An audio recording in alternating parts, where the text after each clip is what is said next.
up on the edge of understeer here, but you feel the back of the car start moving? Oh yeah, absolutely.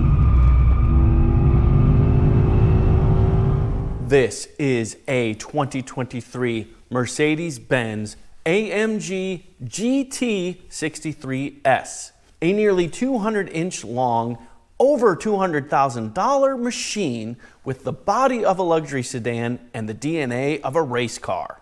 And clearly, this is not my usual review.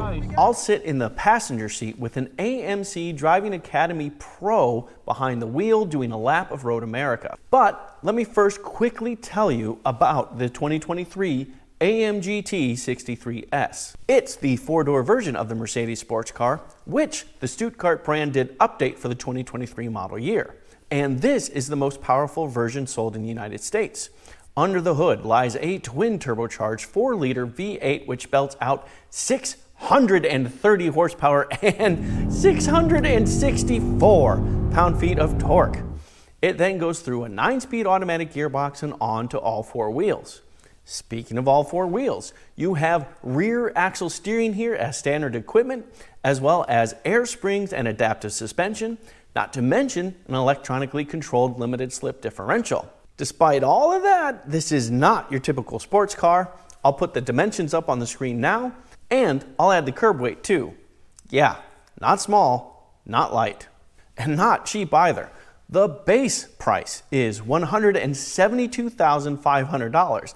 And this particular example came loaded up with options like diamond white metallic paint for $1,750 and the AMG carbon fiber package for $4 grand. All told, you're looking at a $212,925 car.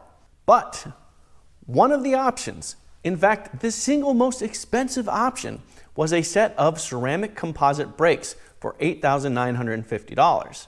And let's finish off with more standard equipment, a launch control system called Race Start. And that's all the excuse I need to take this behemoth to the track for a ride. All right, time for the lap. Okay, I am with AMG Driving Academy driver Matthew Johnson right there, and we are inside a big old sedan, an AMG GT63S. Do I got it right? That's right. And this is, you know, basically an S-Class with a sloping roof. I have no idea why we're about to do a lap of Road America, but here we are. And not only are we going to do it, we're going to start with Race Start. I hope that our caviar doesn't spill. Yeah, with Race Start, the car builds all the boost and engages the differentials. It takes the slack out of the differentials. And it'll spin the tires a little bit, but there's a whole lot of go. And I mean, this is a 4MATIC. We do have all-wheel drive, yes. So that's true. So we have a lot of rubber to help us get moving here. We do. We're on Michelin Pilot Sport Cup 2s. Oh, Cup 2s. Yep. That's a good tire. And this car also has carbon ceramic brakes. It does. So it's also four-wheel steering. A four-wheel steering. There you go. Which helps with 4,700 pounds. Here we go. Oh, good pull. Good pull. And also the seatbelt tensioner pushed me in. Nothing else. Yahoo! So, with carbon brakes, you're comfortable getting a little harder on the brakes. Generally speaking, with production cars, you want to give yourself some wiggle room, but you're not as worried about it here. Nah, just go straight onto the brake, like we mean it. So, this thing is big. I mean, this has got a long wheelbase. It's a big old thing. How do you deal with the turn-in response, and how do you deal with the radius, the tighter radiuses here? Well, the four-wheel steering makes it pretty easy, to be honest. The four-wheel steering just gets the car turned as we need, and then off we go. Yeah. How is chassis balance? It seems like we do have a bit of understeer. I wouldn't say. So it gets neutral on exit then? Yeah. The diffs help with that. So a touch of understeer when you first turn in. I mean, there's a lot of weight on that front end, but then the power really helps rotate, yeah? Yeah, the 4MATIC really will move power to wherever it's needed. Gotcha. So we'll come up on the edge of understeer here. But you feel the back of the car start moving? Oh yeah, absolutely.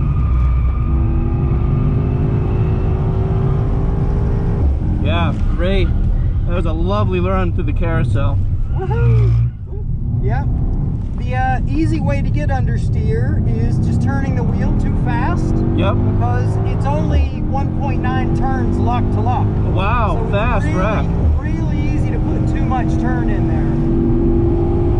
So we've got another chicane coming up. I braked too early for that one. It also has drift mode. Which, you know, because why not, right? What's that? Why not? Say again? Why not? You know, if you Yeah, have a why heavy not? hour at toast points, Yeah, you why gotta not? drift with them. Yeah. Woohoo! Nice. Well, Matthew Johnson, that was a great little ride in this massive hunk of metal that is the Mercedes AMG GTS. This thing, 63S, this thing definitely handles way better than the size would make you think. Yeah, it does. When we set them up for the track, we usually go a little lower on rear air pressure. But to be completely honest, I kept the rear air pressure a little high today, so I didn't have people getting nervous with the back of the car moving around. Yeah. But for a car that weighs 4,700 pounds, it drives like it doesn't weigh that much. Yeah. Well, very impressive. Matthew Johnson, thank you so much. Yeah, seriously, this thing is mega. It is very, very expensive, and it is not small, as you saw, but it is way more capable than you would ever think it could be. I'm Robin Warner. Thank you for watching.